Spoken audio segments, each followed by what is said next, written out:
Hai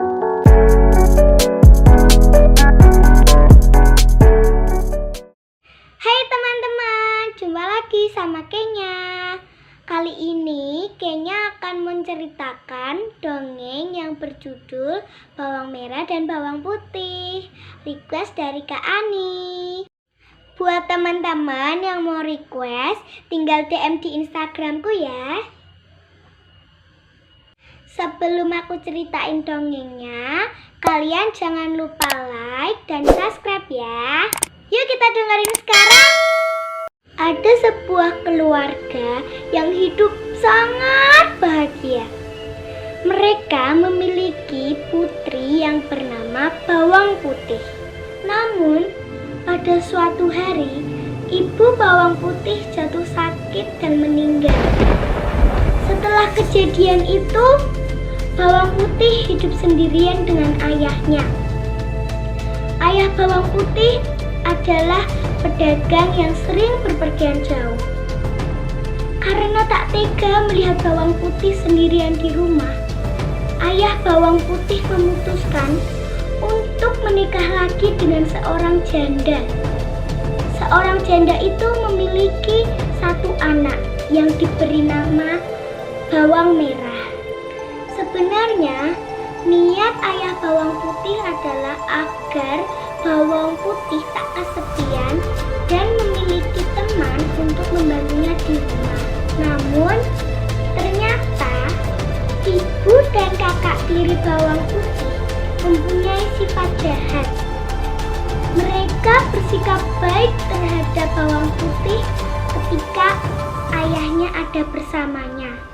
Namun, ketika ayahnya pergi berdagang, mereka menyuruh Bawang Putih untuk mengerjakan seluruh pekerjaan rumah seperti pembantu.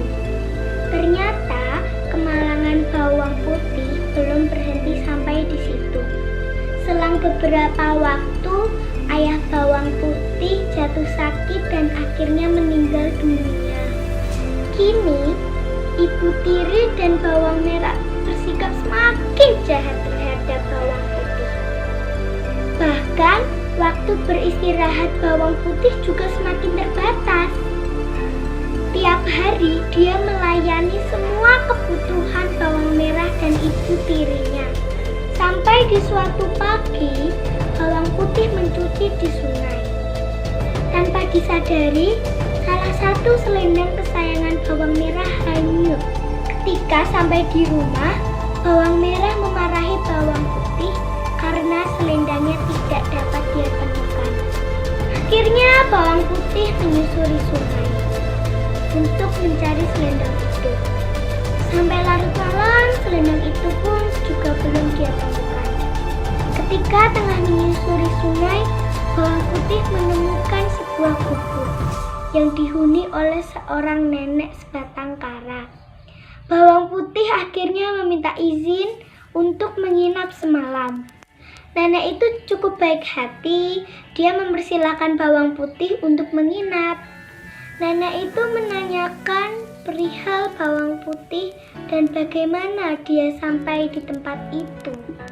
Bawang Putih pun menceritakan nasib yang dialaminya, hingga nenek yang mendengar itu merasa iba. Ternyata selendang yang dicari Bawang Putih ditemukan oleh si nenek, dan nenek itu mau menyerahkan selendang itu dengan syarat Bawang Putih harus menemaninya selama seminggu. Bawang Putih menerima tawaran itu dengan senang hati. Waktu seminggu pun berlalu, dan kini waktunya Bawang Putih untuk pulang. Karena selama tinggal di situ Bawang Putih rajin, nenek itu memberikan selendang yang dulu dia temukan dan memberi hadiah kepada Bawang Putih. Dia disuruh untuk memilih di antara dua buah labu untuk dia bawa. Awalnya Bawang Putih ingin menolak, namun ingin menghormati pemberian, Bawang Putih akhirnya memilih yang kecil dengan alasan takut tak kuat membawanya. Dan nenek itu hanya tersenyum mendengar alasan itu. Setelah itu bawang putih pun segera pulang dan menyerahkan selendang itu kepada bawang merah. Setelah itu dia segera ke dapur untuk membelah labu dan memasaknya. Namun betapa terkejutnya dia setelah labu itu dibelah. Ternyata labu itu berisi emas permata yang sangat banyak. Secara tak sengaja ibu tiri bawang putih melihatnya dan langsung merampas semua emas itu. Bukan hanya itu, dia juga memaksa bawang putih untuk menceritakan dari mana ia mendapat labu ajaib itu. Bawang putih pun menceritakan semua kejadian yang dialaminya. Mendengar cerita bawang putih, muncul niat jahat di benak ibu tiri yang serakah itu. Esok paginya, dia menyuruh bawang merah untuk melakukan hal yang sama seperti yang dilakukan bawang putih. Dia berharap akan bisa mendapatkan labu yang lebih besar sehingga isinya lebih banyak.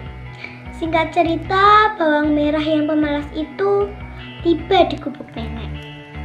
Dan dia pun tinggal di situ selama seminggu. Namun, karena sifatnya yang pemalas, dia hanya bermalas-malasan saja dan tidak mau membantu pekerjaan si nenek. Dan ketika sudah waktunya pulang, dia pun disuruh memilih labu sebagai hadiah.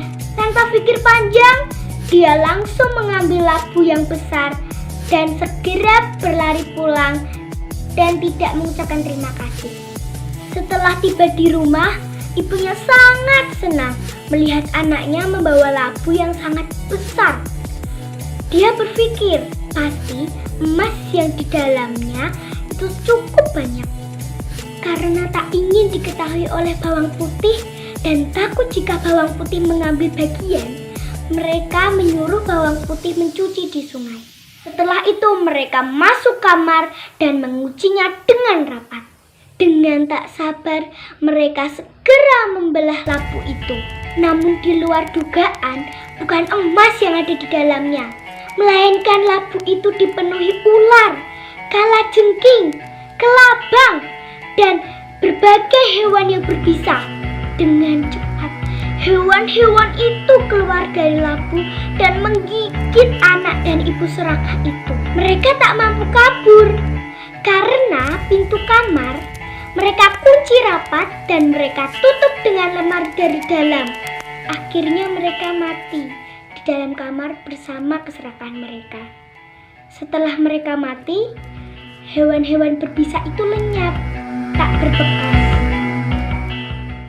Demikian dongeng singkat tentang bawang merah dan bawang putih. Selesai dongeng kita hari ini. Sampai jumpa di dongeng selanjutnya. Dadah.